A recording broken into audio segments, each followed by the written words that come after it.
हाँ जी बिल्कुल इंज है कि क्रिसमस का त्यौहार है जो मसीह बरादरी इंतहाई जोशो जज्बे नाल मना रही है क्योंकि इन्हों का एक वड्डा दिन है। इस दिन की मुनासबत नाल अज सिक्योरिटी के जोड़े बेहतरीन इंतजाम ने जोड़े किए गए हैं। DPO जेलम की तरफों वाज़ह तरीन हदायत जारी की गई हैं कि जितने चर्चिज़ ने उसके बाहर सिक्योरिटी के फुल प्रूफ इंतजाम ने जोड़े किए जान। इस तरह केक कटिंग के आगाज़ भी हो चुका है तो मुल्की सलामती वास्ते खसूसी तौर पर दवाओं जो की गई हैं। तो मसीह बरादरी जो अपना दिहाड़ा है जोड़ा इंतहाई जोशो जज्बे नाल मना रही है। सिक्योरिटी के हवाले नाल गल करिए तो पुलिस की भारी नफरी है जी तैनात की गई है। साढ़े नाल इस वक्त पुलिस मुलाजमीन के अफसरान मौजूद ने, गल कर लेंगे। भाईजान क्या कहते हो?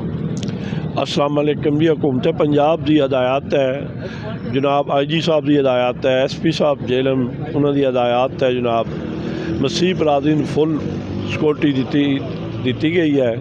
तमाम शुरका जोड़े उन्होंने चेक करके अंदर दाखिल होने दिता गया। असी उन्होंने खुशियों में बराबर के शरीक हाँ जी बिल्कुल खुशियां में बराबर के शरीक हाँ। इस तरह तकिया जाए तो पुलिस के नाल सिविल डिफेंस के जोड़े एहलकार ने वह भी मौजूद ने, वह भी अपनी ड्यूटी है जी दे रहे हैं। केक कटिंग के सरमनी जोड़े साढ़े अफसरान ने, डिप्टी कमिश्नर जेलम तो DPO जेलम वह भी शरीक हो रहे हैं। इस तरह क्रिसमस का अज का दिन है जोड़ा उस वास्ते मसीह बरादरी इंतहाई ज़्यादा सानू खुश नज़र आ रही है क्योंकि उन्होंने कौमी एक दिन है, एक उन्होंने एक त्यौहार है, उसनों मनाने वास्ते वो इंतहाई ज़्यादा पुरजोश सानू नज़र आ रहे हैं। इस तरह चर्चिज़ के बाहर सिक्योरिटी के फुल प्रूफ इंतजाम किए गए हैं। अंदर जाने वाले जितने अफराद ने उन्होंने मैटल डिटेक्टर के जरिए बाज़ाब्ता तौर पर उन्होंने चैकिंग की जा रही है ताकि किसी किस्म का कोई नाखुशगवार वाक़या अमल च ना आए। तो पुलिस की भारी नफरी है जी जेलम के जितने चर्चिज़ ने उसके बाहर ते अंदर तैनात की गई है ताकि किसी किस्म का कोई नाखुशगवार वाक़या अमल च ना आए। तो